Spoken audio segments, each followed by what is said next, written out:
inshallah amma gama maayikii moggaa bitaa deebina moggaa dhiiraatiif gaafii teettuuf obboleessa. Assalamu alaikum maqaan kiyya Raadish ogummaa IT irraa hin dhufe.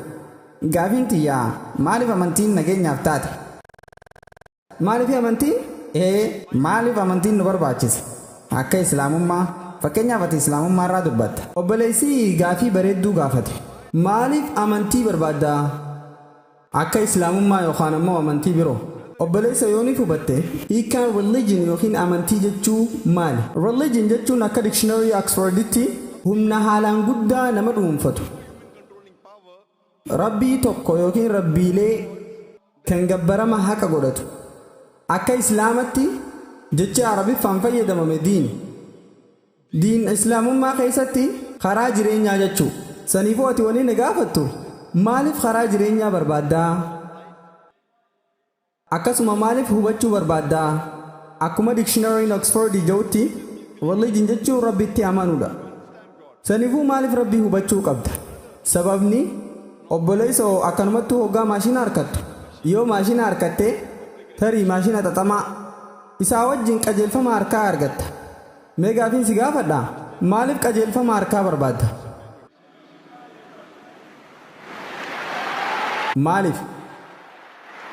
Maaliif obboleessa hubachuudhaaf sababni maashina hin beektu. Yooniif ilma namaa akkaan maashina jee yaamuna hayyamte addunyaa tanarratti ilmi namaa irra xaxamaa maashina akka ta'e fudhachuu qabda. Duuba kuni qajeelfama harkaa ni barbaachisa jettee yaaddu? Qajeelfamni ittiin boodaatii fi xumuraa ilma namaatiif Quraana qulqulluudha. Akkuma qajeelfama harkaa kan isa oomisheen barreeffame qabdutti kan isa tolche yookiin uume tolchaan keenya oomishaan keenya uumaan keenya rabbii ol ta'e. Saniifuu waan ilma namaatiif irra caalu isaaf beeka. Saniifuu kana bu'uureeffachuun rabbiin ol ta'e heeraa fi seera kanneen jira. Fakkeenyaaf hoggaa DVD player bitattu yeroo DVD san daleessisuu feete DVD keessa kaayee qabdoo play jetturra tuqisiin ja'a. Yoo if dura dabarsuu feetes qabdoo FF tuqisiin ja'a. Yoo irra dabruu feete qabdoo irra dabrii tuqi. Yoo dhaabuu feete qabdoo dhaabii tuqi. Dheerinaan hin darbin ni bada. Bishaan keessa limsin ni bada. Je'ee qajeelfamni siif hima. Haaluma kana fakkaatuun rabbiin subhaanahu wa ta'aalaa godhii fi hin godhini ilma namaatiif barreessee jira. Ammaas rabbiin amantii tokko qofa buuse. Rabbiin ifatti Quraana keessatti akkana ja'a. Suuraa Al-Imraan bismillah sadaffaa ayata 19 irratti inna ad-diina 'inda Allahi al-Islaam.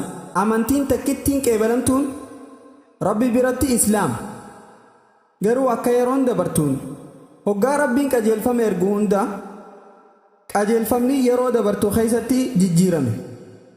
Rabbiin subhaanahu wa ta'aalaa beekee jira akka ilmi namaa ergaa guutuu fudhachuu hin dandeenye. Ergaa Quraanaa guutuu akkuma wangeela Joon keessa dubbatametti boqonnaa 16 qabxii 12 hanga 14tti waaniin isiniin jedhu hedduun qaba garuu isin amma hin dandeessan. Inni ruuxii dhugaa ni dhufa isaatu gama dhugaa isin qajeelcha. Rabbiin subhaanahu wa ta'aalaa ni beeka waggaa 400 dura yeroo tana akka ergaa ittiin boodaatii fi xumuraa qabachuu dandeenya. Saniifuu islaamummaan guutuu taatee bara 400 dura dhufte. Akkasuma kitaabni ittiin boodaatii fi xumuraa Qur'aana. Kitaabni dura bu'an hundisaa bu'urri ergaa isaa tokkuma. Rabbii tokkotti amanuu, rabbii dhugaa gabbaruu, kan suuraa tokkollee hin qabne, haawultii tokkollee hin qabne, sujuuduu fi qabdaa ergaan bu'uuraa tokkuma.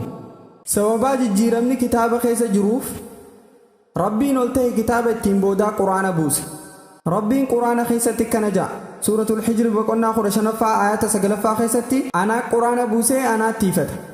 Waan kun mul'ata ittiin boodaatii fi xumuraa ta'eef rabbiin akka malaammaltummaa tokkorraa illee isa tiisu ifirratti fudhate. Saniif jecha har'aan tana ilmi namaa addunyaa tanarra jiran hundi ergamaa ittiin boodaatii fi xumuraa Nabi Muhammad sallallahu alaihi wasallam hordofuu qaban. Akkasuma ergaa ittiin boodaatis Qur'aana hordofuu qaban. Kitaabni isa dura dhufe hundi yeroo murtaa'eef waan ta'eef garee namoota murtaa'anii qofaaf ture. Ilma namaa hundaaf jaameetii miti. Ergaan dhufe sanis hanga ergaan itti aanu dhufu hordofamuu qaba ture.